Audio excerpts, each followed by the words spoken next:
Together. Oh, we can almost do this. It's amazing. We're at the same desk. Yeah. We're in the studio. We're about to talk about the news. It's Wednesday. It's so weird. Well, that part's normal, but yeah. We do look like we're the requisite distance. On camera, it looks like we're 30 feet apart. It does look like we're far away from each other, yes. I saw some breaking news. But I'm really happy that we're doing the show together today, that we're doing it in person. We're at the same desk. You know, things are starting to feel a little bit normal. Yeah, well, this doesn't. This is weird. Yeah. Like I can see you and you're right there. I don't have 30 screens in front of me. It's weird. I feel very exposed, like the camera's so wide. Every camera's been like this on my face for 14 months. The one thing that's kind of difficult to get used to since we've been doing the show like through Skype from our homes is, yeah, I can't see Brett's facial expressions. And that's a little unnerving because I take a lot of cues from Brett's facial expressions. I don't think he even knows that. I watch him too. Yeah, how could you not? He's very expressive. So if I make a point, he'll like, he'll do like that. And I'm like, and then I'll be like, oh, maybe I need to rethink that. But anyway. No, that's not how I respond. All right, well, we have a giant show ahead for you. Nando Vila will be joining me for hour 2 and the post game. And one of my favorite stories today has to do with John Kennedy, a senator who, and I will not screw up his name today. I usually call him Joe Kennedy or a bunch of other names. It's John Kennedy. Anyway, he thought that he could, pull a fast one on Stacey Abrams and make her look unprepared, but he was wrong. So we're going to show you some video from that. Val Demings gets super fiery against Jim Jordan as they're discussing the need for police reform. We'll talk about that story as well.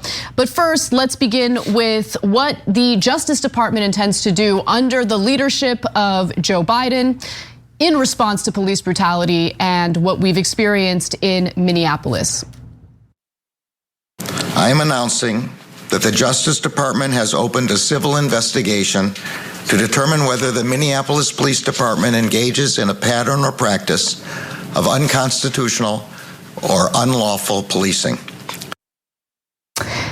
And that was Attorney General Merrick Garland, who has announced that not only will he go back to beefing up consent decrees to ensure that police departments who have been found violating the constitutional rights of citizens will have to be held accountable, will have to deal with the consequences of that. But he's announcing there that they're going to be launching an investigation, a civil investigation into the Minneapolis Police Department. This comes immediately after Derek Chauvin, a former Minneapolis cop, was found guilty on 3 separate charges in relation to his murder of George Floyd. And so this is a really good update to the story, because while it was nice to see Derek Chauvin, have to face some accountability for what he did, that by no means is the end-all be-all in fighting for justice and accomplishing justice when it comes to policing in this country.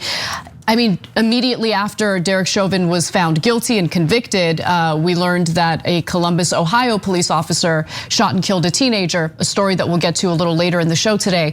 But John, before we get to more of the details of what this DOJ investigation entails, what are your thoughts? Yeah. So someone was killed yesterday. If they haven't already been killed today, they will be, and they probably have been. Yeah. As you point out, it's not the be-all end-all. The verdict, it's not anything like that. In fact, as we will talk about later in the hour, it seems like in terms of Congress, it might have set back. Actually having some sort of substantive change that goes beyond the fate of one man. So we can compare the approach of different administrations. Obama had done a few things like this at one point. Trump never would have, ever. He dispatched goon squads to black bag people. Like, they were never gonna have anything like this. And so with Biden, we get Merrick Garland looking into it. But I guess I'm just not ready to be excited about that. Like, they'll find, hopefully, what we know to be true, which is no cop almost ever faces charges, let alone actually gets convicted of crimes.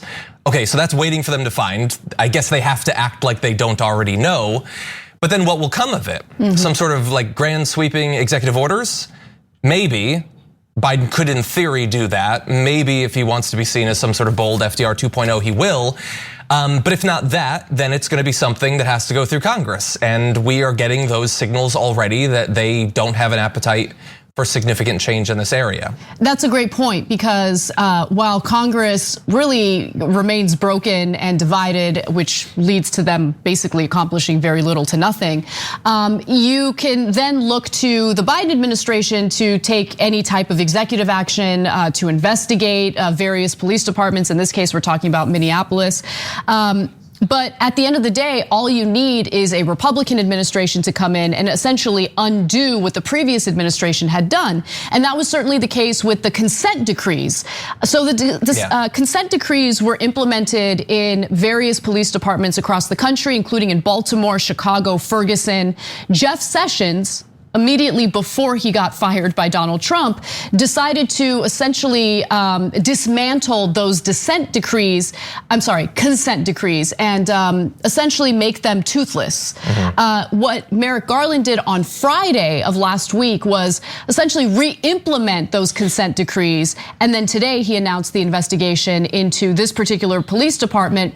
And he explains specific reasons why and what the objective is. Take a look.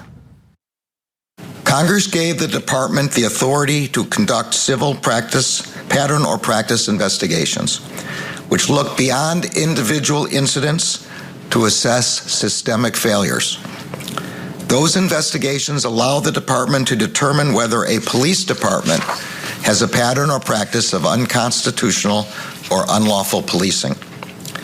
The investigation I am announcing today will assess whether the Minneapolis Police Department engages in a pattern or practice of using excessive force, including during protests. The investigation will also assess whether the MPD engages in discriminatory conduct and whether its treatment of those with behavioral health disabilities is unlawful. It will include a comprehensive review of the Minneapolis Police Department's policies, training, supervision, and use of force investigations. It will assess the effectiveness of the MPD's current systems of accountability and whether other mechanisms are needed to ensure constitutional and lawful policing. So he was clear about what they're looking for, what the objective is. And John, you had a great question about what does it mean once they find that there was wrongdoing within this police department. Well, he did lay that out a little bit. So the New York Times reported that if the investigators find that the police department has engaged in unlawful policing, Garland said that the Justice Department would issue a public report. So that's step one. It also has the option, doesn't mean that they're definitely going to do it, but it also has the option to bring a civil suit against the department and enter into a settlement agreement or consent decree, what I was talking about earlier, to ensure that prompt and effective action is taken to bring the department's practices into compliance with the law. So this is one of a few options that we have in the federal government in basically intervening and ensuring that local police departments aren't violating the constitutional rights of its citizens. But again, I think you're absolutely right. You need Congress to act, and based on what we're seeing in Congress in various police reform hearings, we'll talk about some of that later in the show, that's unlikely to happen. Yeah, I think, look, I'm overall pessimistic. I think that the investigation could be good. If they're gonna go into all of those different areas, the training and stuff like that, it's not that we are gonna be on the edge of our seat wondering if they'll find anything, but they can, in theory, sketch out in a high profile way. This is gonna be, the results will eventually be announced by the federal government. So this is something that's gonna demand some attention. And then, they can talk about exactly what the training is like. what the hiring practices are like. In theory, I mean, I don't know about this particular police department, but they could go into things like white supremacist infiltration of police departments. I think in theory, if this were broader, encompassing multiple different areas, like they're looking at this one because this is the case that we just experienced, but what about all the high-profile cop killings of the past few years that we didn't get to investigate because we weren't president yet? Like, you could go into Chicago, you could go into LA, you could go into these areas. What is it, like after 2 years, it's not a crime anymore? Like, it's not a sin what was done? I would prefer to see something a bit broader. Yeah. That in theory could be what Congress does, but we'll see if they actually want to do that. Right, and to be clear, they don't. I mean, there are certainly some Democratic lawmakers who are pushing for this. At the same time, when you're dealing with a Republican Party that has based its entire political identity on culture war issues and essentially branding themselves as pro-cop, with the exception of the Capitol riots, in that case, maybe not so pro-cop, they're not gonna move away from that branding that they've built for themselves. I mean, that is their entire political party. What else do Republican voters get from Republican lawmakers? What other promises do they get? What else do Republican lawmakers talk about? Nothing. I mean, if Republican lawmakers actually incessantly talked about how they protect business interests as much as they talk about how racist they are, then I don't know, maybe they wouldn't get many voters. They're already incredibly unpopular, which is why they have to rig elections to their advantage. But putting that aside, the one other thing I wanted to mention is, look, just how disastrous the Trump administration was on all fronts. I mean, we know that, but when you look at what Jeff Sessions specifically did to consent decrees and the reasoning he gave to essentially make them toothless, it gives you a sense of how little they respect human lives, how little they care to protect people who are unarmed and have been brutalized by cops. Sessions, according to the New York Times at the time, had imposed 3 stringent requirements for the agreements. Top political appointees must sign off on these consent decrees, okay? Rather than career lawyers who have done so in the past. Department lawmakers, or lawyers I should say, department lawyers must lay out evidence of additional violations beyond unconstitutional behavior.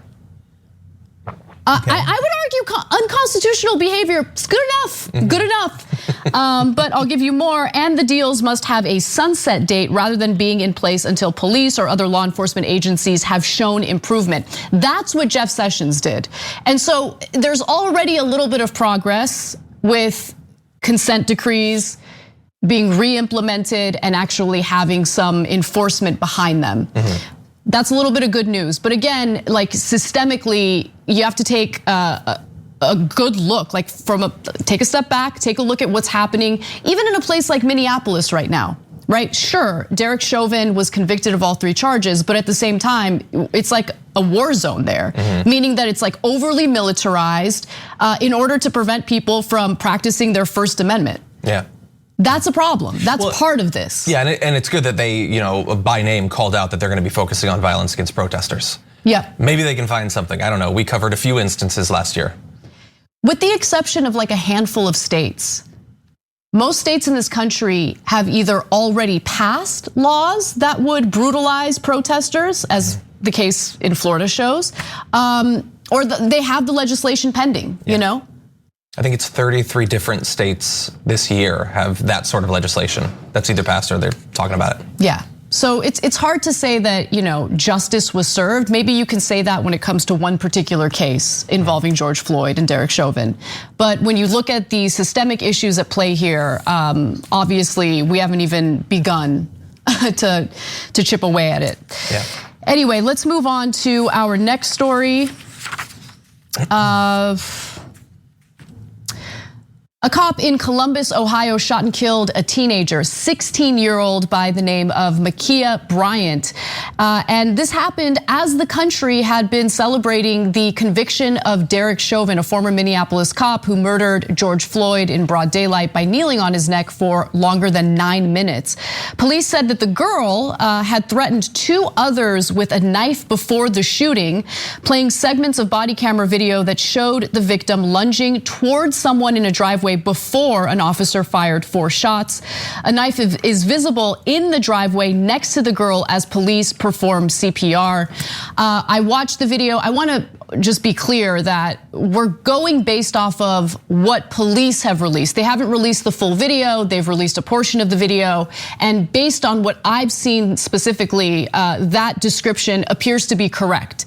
That doesn't mean that you don't have non-lethal options in order to get the situation under control. In this case, the cop, Nicholas Reardon, decided to go for his lethal weapon, a gun, and shot at Bryant 4 times. Columbus Mayor Andrew Githner says this: "We know based on this footage, the officer took action to protect another young girl in our community, but a family is grieving tonight, and this young 15-year-old girl will never be coming home." And Hazel Bryant, who identified herself as the victim's aunt, said that her niece got into the fight with another person at her foster home. Bryant said the victim had a knife but dropped it before the officer shot her. So obviously we're getting a different story from a family member there and a different story from the police. But my takeaway is, even if the cops saw her as a threat to others, why do they have non-lethal weapons if they're not going to deploy them in these types of situations? Yeah. I mean, recently I would say they have them so they can pretend that they were trying to draw them when they actually drew their gun and shot someone. But this time they decided to just skip straight to the gun. Yeah, look, I know that on the right, the video means that they can now just celebrate about this and mock it. Steven Crowder and his group were doing that today. I personally think that something can still be a tragedy, regardless of the fact that she had the knife. We can wonder about bits of context we don't have information on currently, like they say she was in a foster home.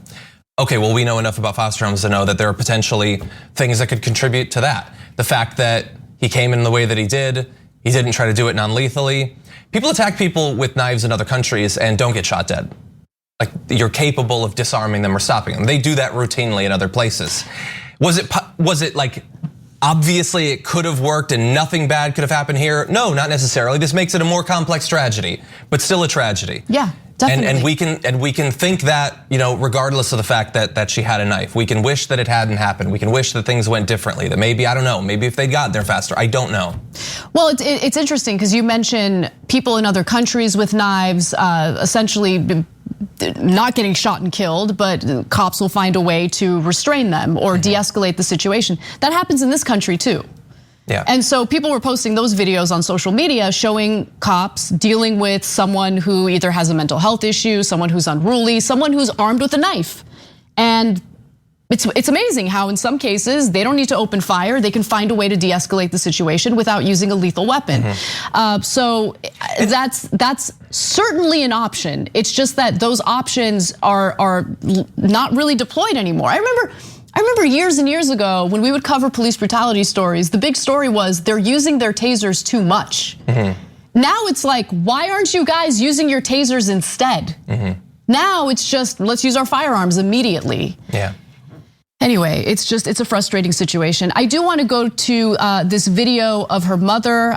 She wanted to reflect on who Makia was and how she was an honor roll student, and obviously this is incredibly tragic for everyone, including her mother. Take a look. Makia was named after a male prophet in the Bible. She was a very loving, peaceful little girl. She was 16 years old. She was an honor roll student. And Makia had a motherly nature about her. She promoted peace. And that's something that I want to always be remembered. And there's I have a lot of questions about what happened before the cops were called, right? Because Columbus interim police chief Michael Woods said that just after 4:30 p.m. on Tuesday, police received a 911 call from someone who reported that women were trying to stab them and then hung up. Dispatchers were unable to gather any information about the weapons or what the weapons were at the scene, he added. So my question is, all right, well, what if Makia was the one who called the cops and felt that she was in danger? Like, how do the cops know that she wasn't trying to defend herself? Like, I don't know. I have a lot of questions. I don't know the answers to them.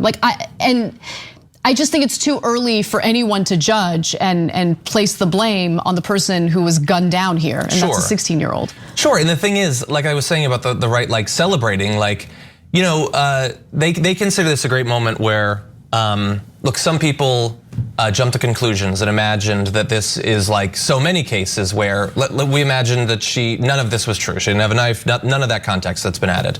Can you maybe understand why people might think that? How many times have we been through this cycle? How many times have we been through this cycle in like the last 2 weeks?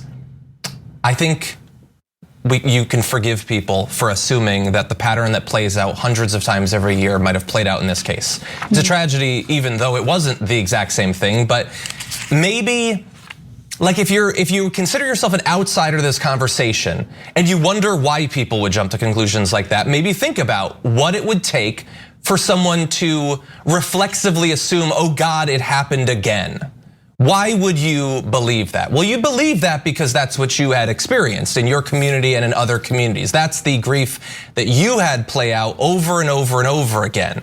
So if you are an outsider, maybe this is an opportunity for some empathy rather than some sort of cheap feeling of superiority because someone you don't agree with on everything politically got a detail wrong before the information was out. Yeah, and can we just talk about a contradiction that I've noticed with the right wing that drives me crazy? So one of the things that Steven Crowder was upset about was the fact that the police department released a portion of the body camera footage. And he felt that the police department was wrong in doing that because they gave in to the mob. No, they have a responsibility and obligation to release that footage to the public, which pays for the salaries of those officers. And pays for cameras. They work for us, right? They work for us. And so on one hand, you have the right wing that's like, oh, big government. We don't like big government. We hate big government. Nanny state, nanny state. No, you guys love big government, especially when big government is crushing the people you guys hate. They love big government. But in terms of the body camera footage, no, it's not giving into a mob. It's them fulfilling their literal obligation to the very people who pay their salaries. Yeah. People forget cops work for us, okay? They pretend as if this is like some private entity that's being like attacked and is making decisions based on mob rule. That's not what's happening here. They work for us and they should face accountability. Well, and also he's responding to the fact that like, oh, there's been a change. All of a sudden they're releasing the footage quickly.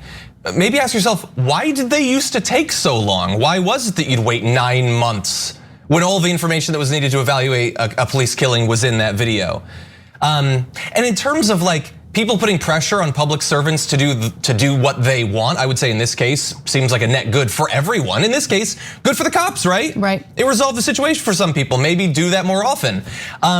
I don't know, how many months did they spend trying to get people to surround places where the votes are being counted and hound Raffensperger and Kemp and go to the Capitol and put pressure on them explicitly to get their representatives, including Republicans, to overturn the vote? Okay, we all want people to pressure the government to do the right thing. Some of us just have really twisted ideas of what the right thing is. That's right. And look, on one hand, I really can't blame Steven Crowder for saying incredibly stupid things when he weighs in on serious issues like police brutality.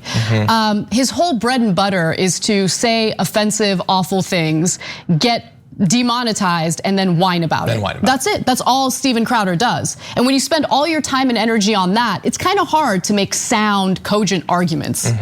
Anyway, we got to take a break. When we come back, probably my favorite story of the day, Val Demings versus Jim Jordan on the House floor, and it did get fiery. Do not miss it. We'll see you in just a few. We need to talk about a relatively new show called the Republic, or UNFTR. As a Young Turks fan, you already know that the government, the media, and corporations are constantly peddling lies that serve the interests of the rich and powerful.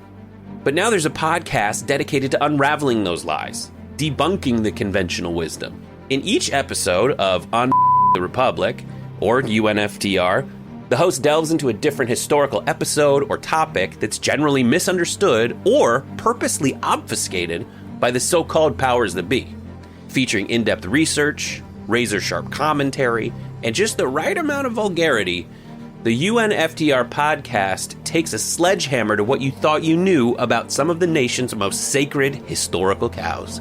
But don't just take my word for it. The New York Times described UNFTR as consistently compelling and educational, aiming to challenge conventional wisdom and upend the historical narratives that were taught in school.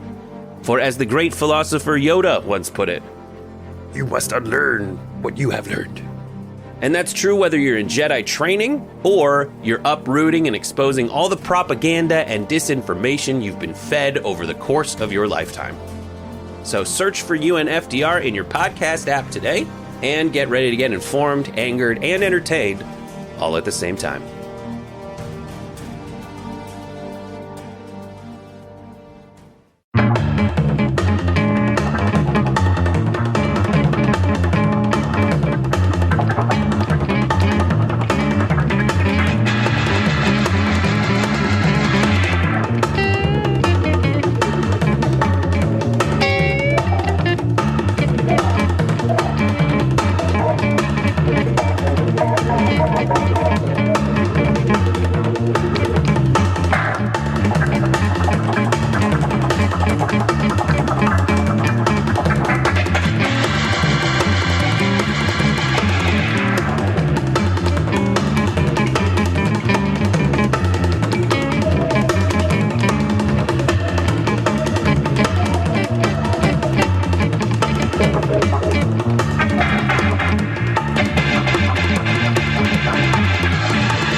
You know, guys, the people are saying they agree with Bernie. This is according to a poll that we had you guys participate in, and I want to share the results with you.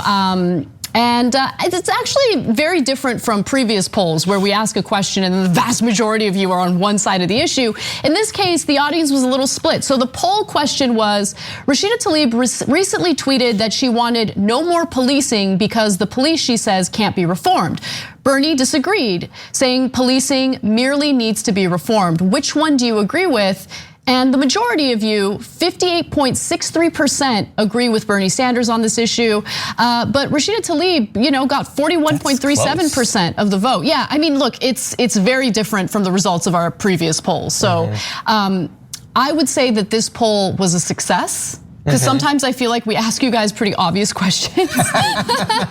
But this is a good one. And I love knowing where you guys stand on some of the more controversial issues. Anyway, we have lots of great programming this week in order to celebrate, sure, Earth Day, but there's a little bit of 420 mixed in there, right? Like I can use my vape on that special. Right? I don't see why not. Everything you'll smoke comes from the earth. So tomorrow we will be having an Earth Day special, and that will happen right after our post game. So check that out, starting at 5:30 p.m. Pacific, 8:30 p.m. Eastern. That's our Earth Day special, which you can watch on tyt.com/live. I'm mixing up my URLs, okay? I'm not very good at this live read stuff. Moving on, Damage Report did not win an Emmy or a Webby. No. But he did get a participation trophy. So everyone, woo! John Irola! He's an official honoree. I didn't get a Tony either, but I didn't ask. Like I wasn't like, hey, could you please? Great, John. Like, give me recognition. John, I didn't do that. You first of all, absolutely deserve recognition. Thank you. You deserve more than just recognition. The Damage Report is like one of the best shows on the network. You guys should check that out if you haven't already. And they also have a TikTok. So we do. Also, it's a social award, which that's Merce and Sophie, and probably like Cassie and Norma and stuff. I don't do anything with that. So really, it's them. So they're the losers, not me. No, but they do a lot of great work there. And that's why our you guys have a great team. I love it. I love it. All right, and then we have 20 seconds left. I'm going to read maybe one comment from the Mathemagician who says, just Minnesota will be investigated? The Minneapolis Police Department, not Minnesota. Aren't there 49 other states where cops hunt black people for sport and cut off their fingers for trophies? Yes, that's true, but it's even worse than you think. It's just Minneapolis Police Department.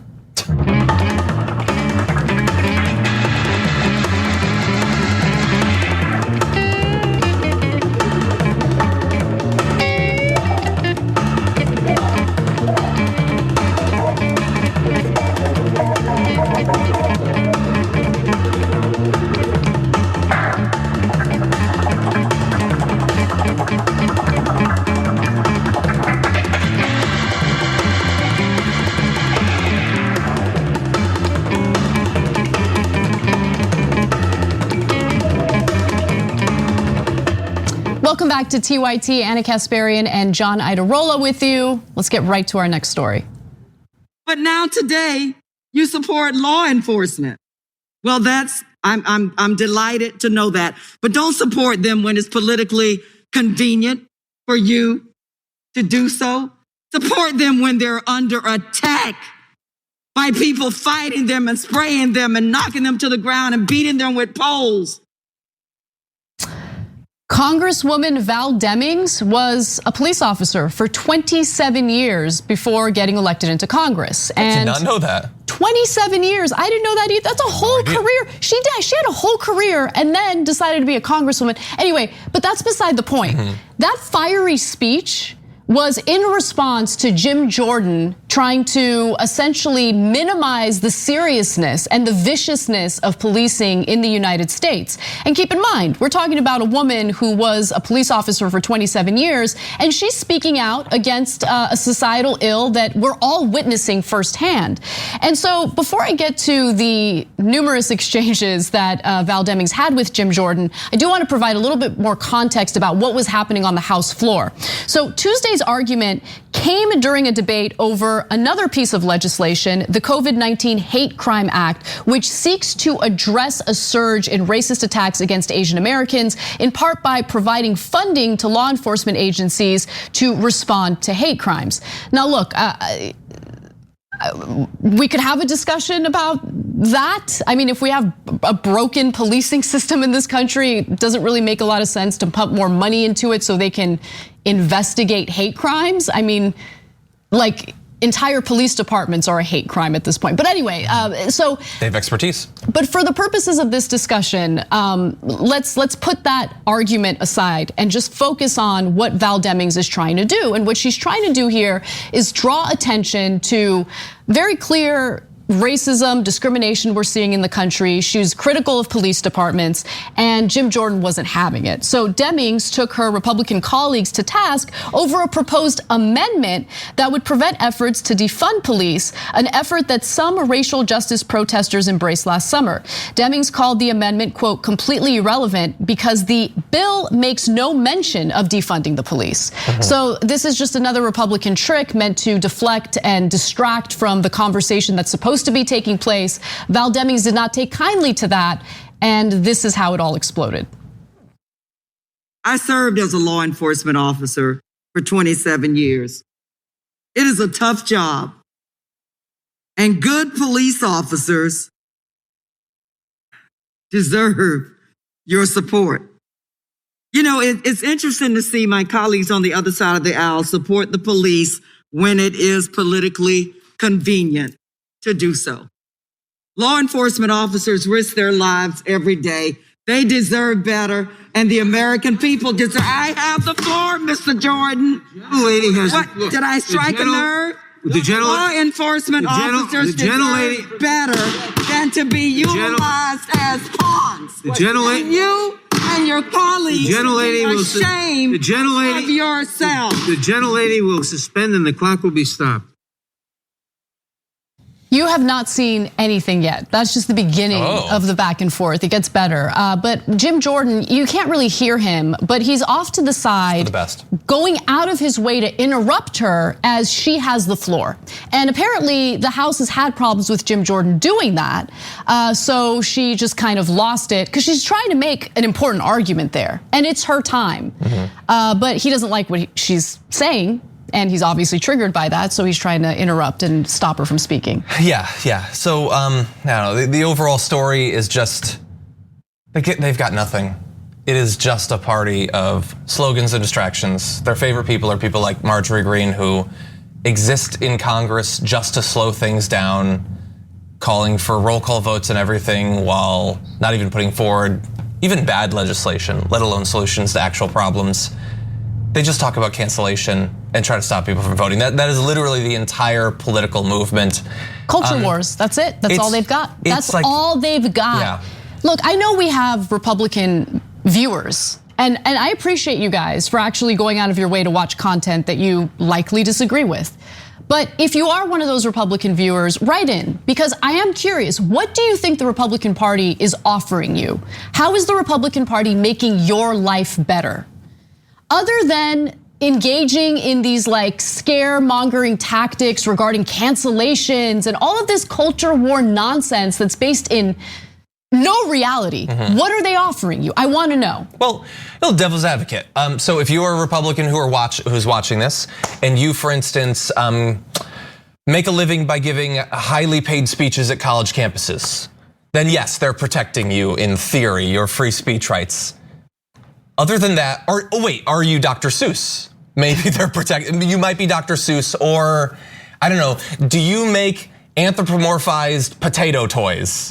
If you do that, then they might be protecting you. But other than that, like if you have student loan debt, medical bankruptcy, you're about to lose your house, you got a reward, you might get COVID.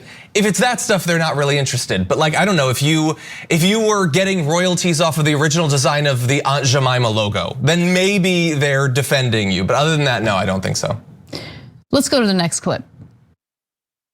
Mr. Jordan, you don't know what the heck you're talking about. You know nothing about what law enforcement I know about my motive. And you're using them as pawns because it serves ridiculous political. When you give a speech, Mr. Chairman, about motives and questioning motives, and then our motives are questioned, how do we address that? The rules allow a request of words of point of inquiry. Live and die.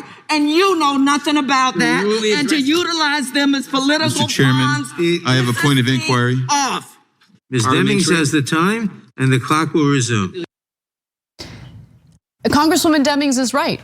Republicans certainly do use police as political pawns, and they will pretend to defend police when it's convenient for their political agenda.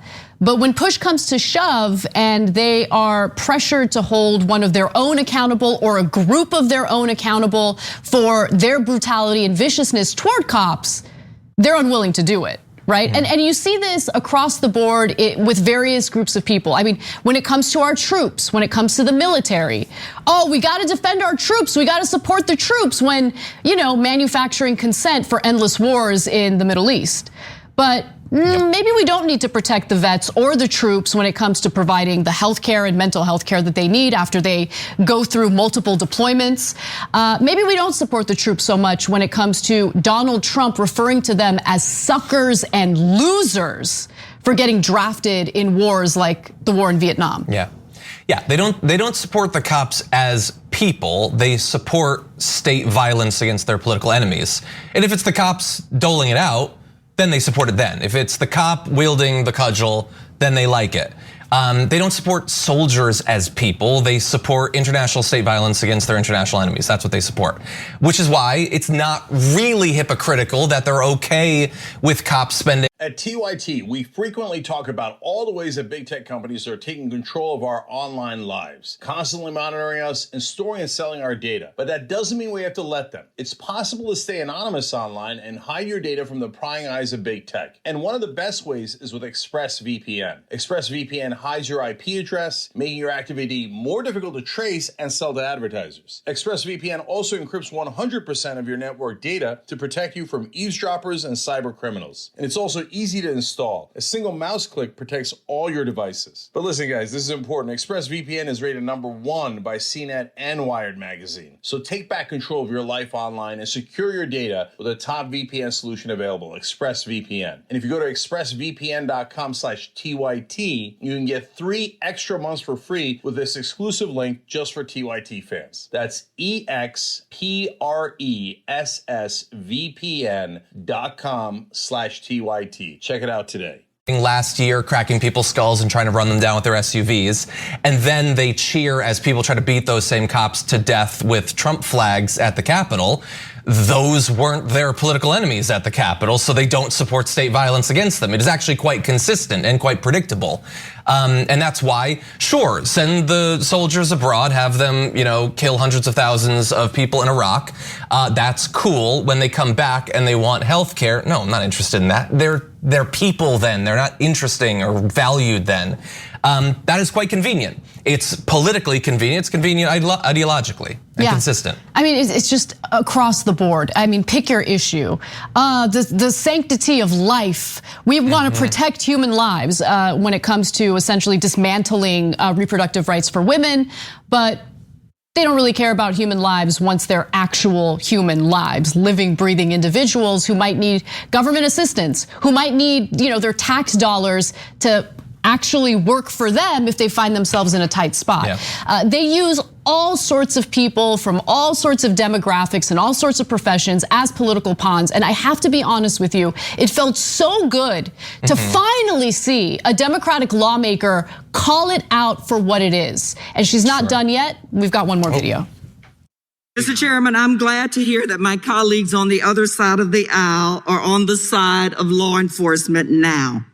Because I don't know where my colleagues on the other side of the aisle have been over the last 4 years, including on January 6th, when police officers who protect us every day were fighting for their lives because of the big lie that was told, and my colleagues on the other side of the aisle were silent.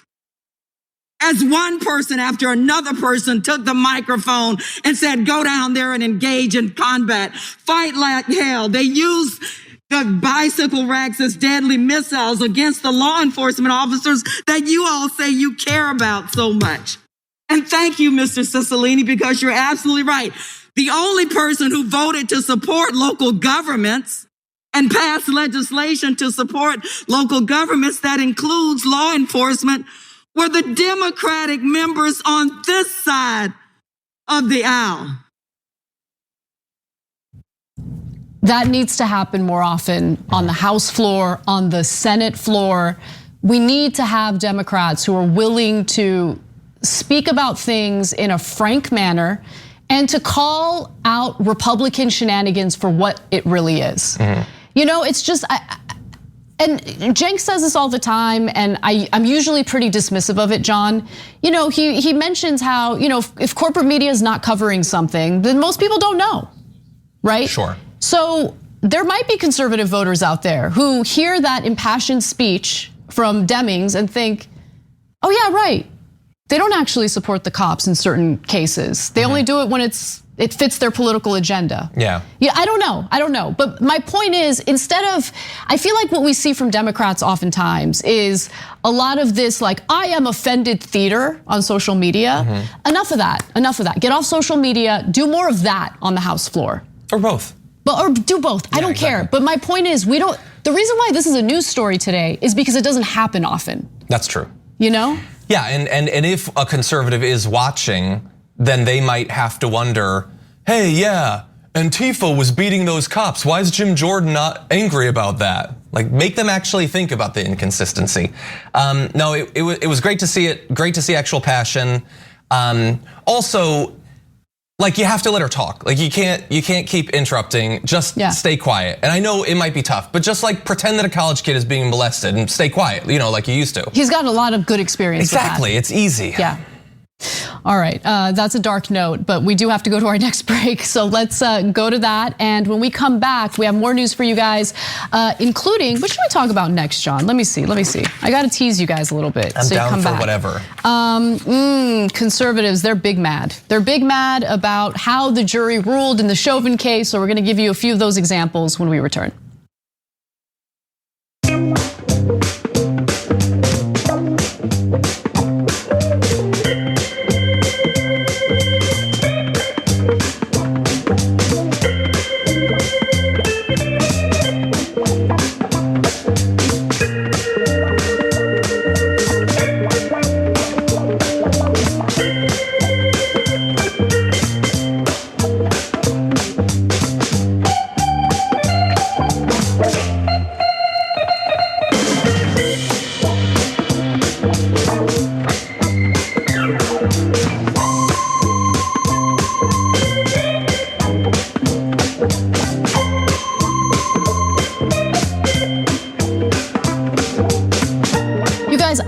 I love what I do. In fact, when I was asked to challenge, and I'm so glad I didn't do it, but like run against Dianne Feinstein, the reason why I didn't do it is because like I knew that being in Congress was gonna make me miserable because I wouldn't be able to do what I'm doing now. That's so true. Like, if I ever do make it to Congress for whatever reason, like I'm not there to make friends. Like what Val Demings did, like I fantasize about that. Yeah. You know, by the way, I would bring up the charges against Jim Jordan right then and there. Right then. You want to talk about criminality? Yeah. You want to talk about criminality? Okay, let's talk about criminality. Let's do it right now. Yeah, and then offer him a jacket because he looks ridiculous. He's jacket off Jim. Yeah, by the way, Matt Gaetz has a podcast. You could still do this. They do media all the time. I know, but not the way that I want to do it. I don't want to just do like her. I'm just gonna go on a show and talk out of my whatever. Like there's a lot of preparation and research that goes into it. So like I don't know. I couldn't juggle both. Anyway. Sure. This isn't about me, this is about you. I'm gonna read your comments in just a minute, but first, quick note about our Shop TYT store. We are celebrating Earth Day and also 420 by selling merchandise that goes along with the theme, and you get 20% off of the Go Green collection. So just go to shoptyt.com and you'll see all of the different offerings on the shop, and you guys will enjoy it. I love the tank top I got. I got a tank top sent to me. No, I haven't seen it. It's black. It says legalize it. I actually put it on today that's a good shirt too. To wear to work. Yeah. And it's a tank top. I didn't want that one woman to get mad at me again for baring my shoulder, so I decided not to wear it on the show. Just pull a Val Demings and just do it, okay? Okay, let me read some comments from you guys. Starting with Old Mick, who says, okay, so I'm an old fart at 69 years old. 69 is not that old. And born and raised in the Twin Cities, and I can simply simplify Merrick Garland's investigation. Does the Minneapolis Police Department operate outside of the law and the Constitution? Yes, hell yes. And then? So I hear what you're saying there. I mean, it's not just about the investigation. It is about the actions taken following the investigation. Yeah, totally. Mickey C, the silver-haired dragon, says a semi-truck drove through a crowd of people celebrating Floyd's verdict. Injuries are not yet known. In San Diego, a white supremacist attacked people celebrating the verdict with a huge knife. Cops stopped the people from trying to stop him. They protected him and let him get away. White supremacists tore apart a memorial for Dante and Adam, and the cops helped him tear it down. When is enough enough? So a lot of what you mentioned there, I haven't personally seen. But again, it goes back to what John and I were talking about and what Francesca and I were saying as well yesterday. Derek Chauvin is just the tip of the iceberg. It just means accountability in one specific case. And it has to do with Keith Ellison, the right people at the right time, and we can't leave it to chance. This is a countrywide problem.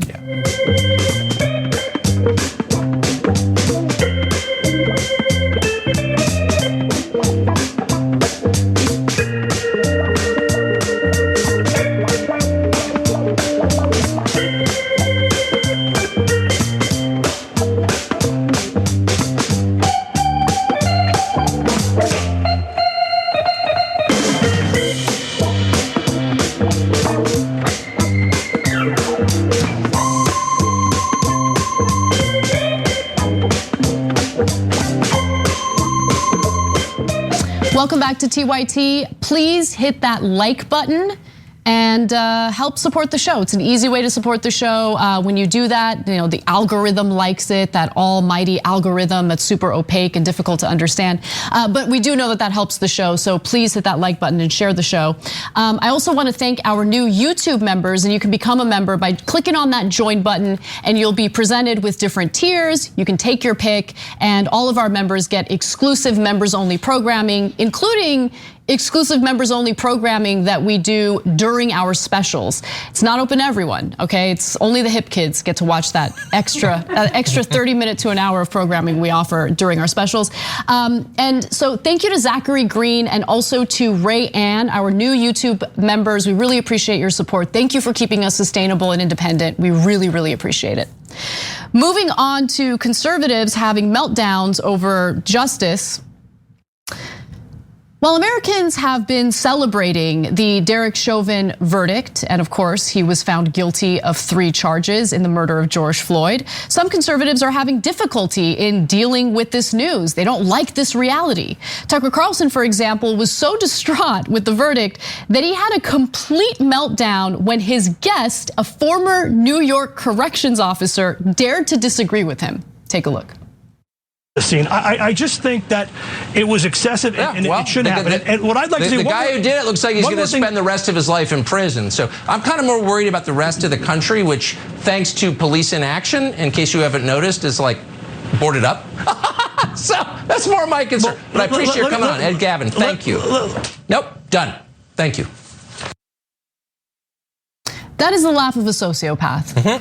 I have more to say, but John, why don't you jump in? Yeah, no, I think he should have the biggest audience. I think it's a good thing that a country would, out of everyone who does political commentary and media, he should have the biggest audience.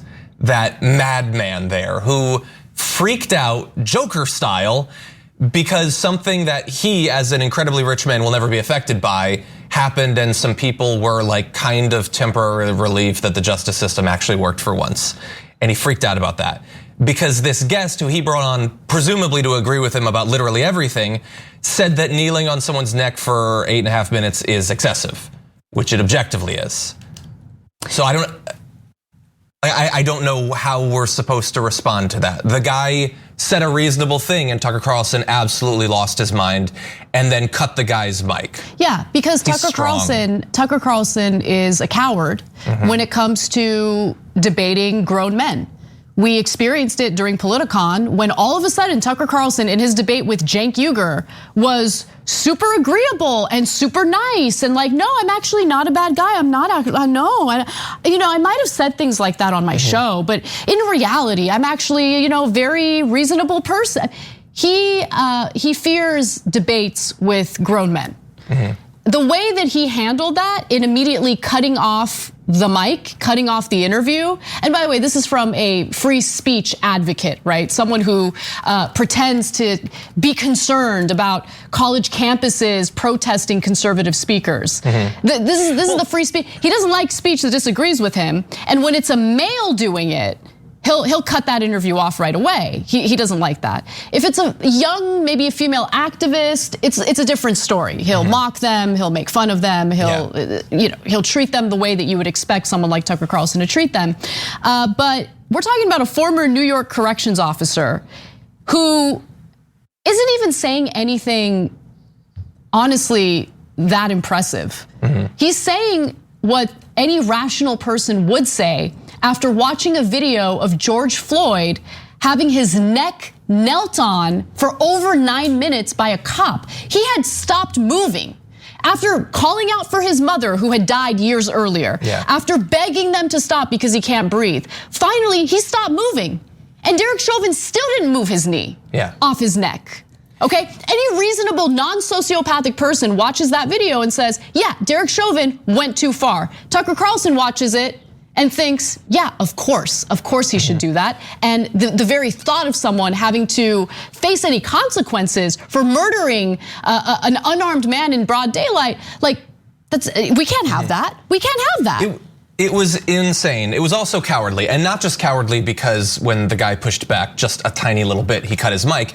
It was cowardly because he so rarely actually says anything on his show. It's just, I don't want to talk about that, so here's a distraction. I'd rather talk about the place being boarded up. Okay, but you're responding to this particular verdict. You say that the jury was being bullied in some sort of vague way. Okay, what do you think should have actually happened there? He's not actually saying. He responded negatively to it being labeled as excessive. So are you saying he should have been ruled innocent in all of those charges? He's not actually saying that. Presumably he believes it. He certainly wants his audience to come away with the impression that he believes that, but he's not actually going on the record. He almost never goes on the record actually taking a stance on something. It's just kicking up some dust, freaking out a little bit, like going red in the face, which looks even more ridiculous with the insane tan that he sprayed onto himself. He doesn't want to actually take a stance, and yet his followers believe that he's strong and logical and intellectual gladiator and all of that. Yeah, an intellectual gladiator doesn't cut off an interview the second the grown man who's disagreeing with him disagrees with him. And that's what happened in that. He is not some courageous person. It's very easy to debunk whatever talking points he has. And I think you're right. he's saying a lot there without actually saying it, because clearly he's furious that there were consequences for Derek Chauvin. And I also want to issue a correction on behalf of Tucker Carlson, because in the middle of his hyperventilating, he claimed that Derek Chauvin will spend the rest of his life in prison. That's actually not true. I want to give you the details on that, because technically, as CNN reports, Chauvin could face up to 40 years in prison for second-degree murder, up to 25 years for third-degree murder, and up to 10 years for manslaughter. That is unlikely to happen, though, because he does not have a criminal record. So Chauvin has no prior criminal record. The state's guidelines say that for such a person, the presumptive sentence for both second-degree and third-degree murder is 12.5 years. The judge is given discretion to hand down a sentence between 10 years and 8 months and 15 years for each. So honestly, it's unlikely that he's going to spend the rest of his life in prison. But this is what Tucker Carlson does. He didn't even care to read the details of what the sentencing could be. He didn't care to look into the details of what the individual charges entail and why it is that he was found guilty. You think he watched any of the trial? I mean, the police chief testified against him. Okay, the witness testimony was so compelling, and the prosecution did a great job. And so only a sociopathic person can watch that video of what Chauvin did and consider it an injustice that for once there's some accountability for the cop who carries out the brutality. I think that's definitely part of it. I think it's also possible that this is something that we talk about often, which is conservatives can't actually empathize. They can't look at another person and wonder about what it's like to have experienced what they've experienced. It has to happen to them. So, Jesse Waters didn't get maternity leave until he had his second kid.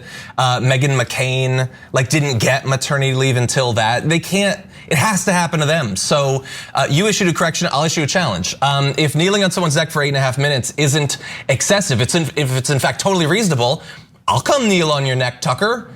Let's do it. Let me do the reasonable thing of kneeling on your neck for close to 9 minutes. I'll be willing to do that. I'll even pay for the flight.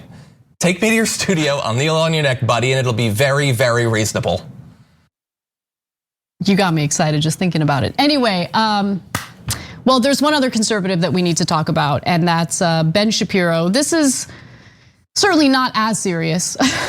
Ben Shapiro might be losing his edge. Turns out that maybe people are realizing that the cool kid's philosopher, not cool, not a philosopher, not even very smart, and likes to engage in self-owns on social media. So in response to Derek Chauvin's conviction, he's been convicted of 3 separate counts in the murder of George Floyd.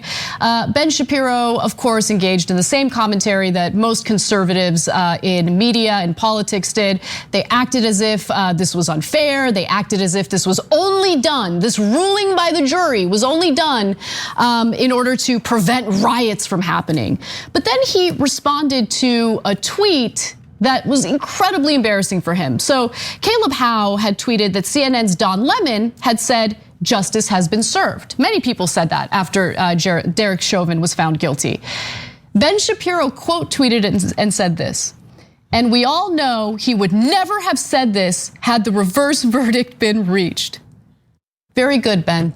Very good. Cool kid's philosopher. Hashtag shower thoughts. Yeah, no, oh God. Yes. Yeah, if the opposite of justice happened, then Don Lemon would not refer to it as justice being served. Yeah. Good job. I bet you wouldn't have gotten your umbrella if it hadn't rained. Well, presumably. But there's so many people that absolutely, they watch that and they think, he nailed him. He nailed him. There are many conservatives. There are people who aren't even conservatives that watch his show because there is this myth, kind of like a Tucker Carlson-y myth, that he's really smart and really clever and understands logic. So even if you don't necessarily agree with him, you should definitely follow him to get how conservatives think. And look, the thinking process is incredibly loose, so it is emblematic in that way. But that's not clever, and he left it up even after the own. That is what his Twitter account it is. Rambling half thoughts that maybe seem to be kind of a point if you don't think about them, and if preferably you're a little bit high. I respect the fact that he didn't delete the tweet. Because he got dunked on pretty hard, right? And I know that temptation is there. I respect, look, I don't respect him overall, clearly, but I respect that one action of keeping the tweet up, mostly because I wanted to grab it for the show. So thank you for making my life easier. But just think before you react, just please. Anyway, let's move on to our final story for the first hour. And this is something you alluded to earlier, John. What are we gonna expect from Congress in regard to policing, police reform? We've got some bad news on that. So, after Derek Chauvin was found guilty of all 3 charges in the murder of George Floyd, lawmakers in Washington allegedly have breathed a sigh of relief because this means that there's less pressure on them to do their jobs, less pressure on them to govern, to legislate, to protect their own constituents from police violence. This is according to a report from Axios, where they write an acquittal or mistrial in the Derek Chauvin case involving the former police officer would have unleashed days more of protests and added bipartisan pressure to act on criminal and police reform. But since that's no longer the case, since we know that the jury found Derek Chauvin guilty of all 3 counts, senior Democratic and Republican aides who would never let their bosses say so on the record privately said the convictions have lessened pressure for change. They noted the aftermath of mass shootings. Time and time again, Congress has failed to pass gun control legislation, and the conversation ultimately moves on until another terrible event occurs. So the people who are talking to Axios are staffers and aides who work for these lawmakers, so they have inside knowledge into what these lawmakers are thinking. They just don't want to do their jobs. They just don't want to do their jobs. Like, oh, like most Americans saw that verdict and felt relief because we're not used to seeing any accountability when we have police shootings, right? For lawmakers, they're like, oh my God, we don't have to do our jobs. We don't have to do our job. Oh my God, can we go back to fundraising now, please? Like, it's embarrassing. Yep. Some other part of the system barely worked, so this part of the system doesn't have to. It's so pathetic. Even like, I don't know if we can put up that last graphic a second ago. I know that this isn't like Nancy Pelosi that wrote the graphic, but the way it's worded is so perfect because Congress has failed to pass gun control legislation, and the conversation ultimately moves on until another terrible event occurs. The thing about that is that another terrible event always does occur, though. It's like you always have another mass shooting. It's almost like the lack of action is contributing to it. So, but you get how the pattern is gonna play out in this case. The conversation might go away. It's unlikely to last long because the police kill people all the time. But they are gonna do it again. Is it possible that maybe that's a bad thing that we should try to ward off? Why did you get into politics? Is it just to go to like cocktail parties? Yes. You have power. You seem to like it. Why not use it for something? No, I mean, it's full of Smeagol's. Full of Smeagol's. Go on. Congress is the ring, right? And they just want the power. That's it. That's all it is. They want the power. And look, That's true. It's not like Smeagol ever conquered anything. He just huddled in his cave with it. Yeah, poor Smeagol though. Yeah, he wasn't ambitious. He didn't want it. It just happened. Anyway, that's a different discussion for a different time, although we should have it. No, but look, it's not just for power's sake. Think about what happens after they leave Congress. That's when the big payday happens. That's true. Right? I mean, think about all the insider trading that takes place. Brazen insider trading that takes place out in the open. We all know about it. We all see it. They get to do it, right? They get to be personally invested in individual stocks. And they're the ones who are supposed to be regulating these companies, guys. I mean, it's the best grift in the world. Yeah, that's true. Although at least recently, the system also kind of worked in that 2 of the biggest open grifters lost their Senate re-election bids in Georgia. That's certainly true. I don't find it to be particularly surprising. They are cowards. They're not leaders, even the ones who are called leaders. I get it in that they're right. Maybe eventually the conversation will move on. That's on us, I guess. So let's do like Maxine Waters says and not back down. Let's stay confrontational, including with Dem leadership. That said, I will never understand the lack of wanting to actually use the power that you have. Like, we're seeing it with them. Trump, I guess one of the benefits with Trump was that he was so lazy that he was president and he didn't want to do anything. No, he did. I mean, what would you do? He got his tax cuts passed. That's true. He got that. But like, I would be digging through the archives, finding out the secrets, spoiling stuff for the whole country. He didn't want to do anything. They're all Trumps at the end of the day. They want power, but they don't know for what. Exactly. Except money. And look, even Joe Biden, unilaterally, he can do a lot. David Dayen had a whole series on the American Prospect about what the president of the United States can do constitutionally in the first 100 days. And there was so much that could have been done to, in the very least, lessen the pain and suffering that people have been experiencing during this pandemic as a result of police violence, all of that. And he didn't do any of it. He could have single-handedly and unilaterally expanded Medicare to ensure that every single person who lost their health insurance as a result of being laid off from the pandemic would get healthcare coverage. Instead, he went along with pressuring Congress to pass a relief bill that paid for COBRA. I mean, it's just, we have a lot of criticism for Republicans, clearly, but that criticism also extends to Democrats, especially when they pull stunts like this. And I'll leave you with this one final point. This month, just to the point in this whole piece, this month, Biden backed down from his campaign promise to create a police reform commission, saying that he would back other legislation making its way through Congress. Well, I mean, he knows that there's no legislation making its way through Congress. It's all just people pointing at each other. Yeah. So like, Congress is like, no, they got it over there. Biden's like, no, Congress has got it over there. I don't know. I guess for the most part, local governments also and governors, they don't want to do anything either. No. Until, by the way, you threaten them with a recall. And then they start whipping things back to shape, right? I'm not saying that Gavin Newsom is doing that. I'm saying that he's at least trying, whereas before he was, having fancy dinners in Napa Valley with his lobbyists while everyone else was suffering in the state of California. That's true. Gavin Newsom sucks, so does Eric Garcetti. We'll talk about that on some other show. But for now, many. We do have to go to our break. When we come back for our second hour, Nando Vila will be joining me. Thank you to John. And thank you. Great to be in studio with you. It's so nice. And everyone go check out John's show, The Damage Report, if you aren't doing so already. Let's take a break and I'll see you in just a few minutes. Thanks for listening to the full episode of The Young Turks. Support our work, listen ad-free, access members-only bonus content, and more by subscribing to Apple Podcasts at apple.co/TYT. I'm your host, Cenk Uygur, and I'll see you soon.